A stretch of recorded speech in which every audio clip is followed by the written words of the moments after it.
aggressive rate path. Brandon Arnold is the Executive Vice President of the National Taxpayers Union. He joins us live. Brandon, good to see you. Thank you so much. Can you talk to us about that? It seems that the Fed hike interest rate is seemingly staying in the headlines. We've seen that the inflation amount hasn't really cooled off in the way maybe most would hope. Your thoughts on that? Yeah, I mean, inflation has flattened, but it remains very, very high. And some of the macroeconomic indicators suggest that the economy is doing pretty well.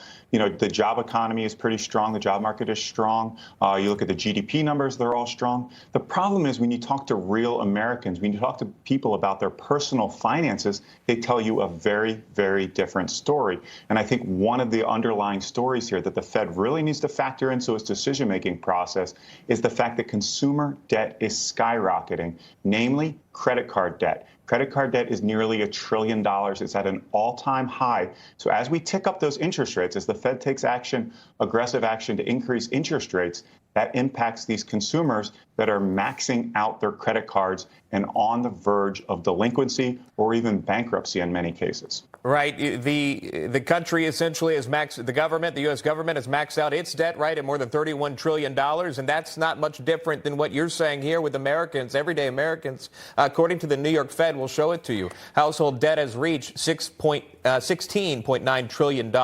So to your point, credit card debt is up to nearly $1 trillion. And then when you tack on these or raising these interest rates, where is the end, I guess many consumers would ask? Yeah, that's the big concern. You know, we see increases in housing debt, in student debt, in auto loans. All of these things are problematic, but nothing is quite as problematic as credit card debt, because that is where you have the highest interest rates to start from and more price sensitivity from consumers. So as the Fed takes action, and it looks like next month they may increase 50 basis points interest rates, that really takes a bite out of the average family's household budget, at which point, again, we are looking at an increase in delinquencies. Delinquencies have already been increasing. People can't make their credit card payments. They can't make their auto payments the way that they used to be able to. And of course, inflation is one of the huge factors there. But the Fed is about to make things much, much worse, unfortunately. They need to really ease off of that accelerator when it comes to rate increases, or families are going to pay the price. Yeah, market's in the red right now, just checking on it. The Dow's down about 300 points this hour. The NASDAQ down 145 points again at the open. Only a couple of minutes open here. I'll end with this. What is happening with Home Depot? I don't know if you've read this story or not, but they have essentially said, hey, we're not going to make as much in 2023, which hasn't happened in about 4 years, I believe, for them. On top of that, they still are able to increase their minimum wage, investing about $1 billion to do that. But that goes to a more broader point. Is do-it-yourself? Are those folks, the DIY folks out there, kind of pulling back? Is that a trend that Home Depot is even seeing?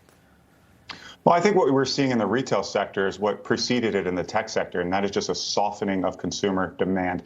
I don't think the shoe has fully hit on that, but I think that is in the process of taking place. So you see a lot of large retailers, whether it's Home Depot, Walmart, Target, with less optimistic projections for 2023 than we had in previous years. Consumer demand is starting to taper off. Like we say, consumers are starting to max out their credit cards. So yes, we may see these micro trends where people are doing less do-at-home stuff.